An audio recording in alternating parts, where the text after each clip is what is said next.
Bitcoin ETFs are a big con job. Hi there, crypto fans. Dick Allgire here in the beautiful Hawaiian Islands. I'm going to explain my reasoning for this, and I'm going to go off on a rant, so stand by. I'm fired up today.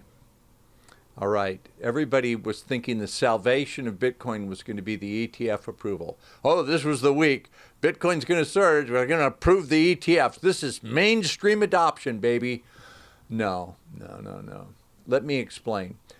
The promise of Bitcoin was, well, there are a number of promises involved in Bitcoin. Number one was that there is a fixed supply. There can never be any more than 21 million Bitcoin.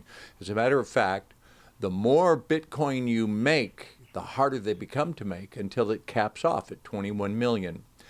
You control your Bitcoin. That's a promise, is that you have your own wallet and you have total control over your own assets.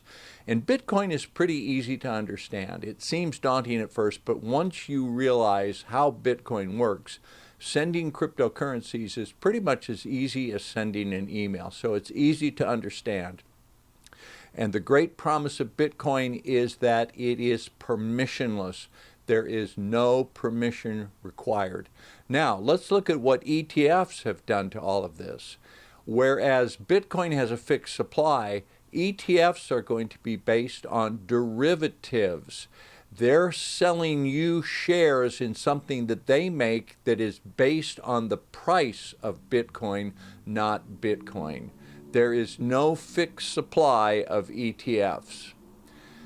You control your Bitcoin. Who controls the ETFs? They control it. So you've lost control over that aspect of the market.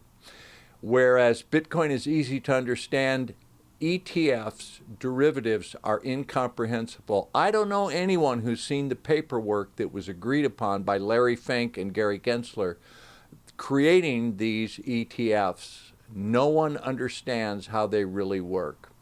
And whereas Bitcoin is permissionless, we've been waiting for what? Permission from Gary Gensler. So you've given over the permission to Gary Gensler, which means the jackals, the vultures, the blood-sucking leeches, the fake money creators now have their claws around Bitcoin.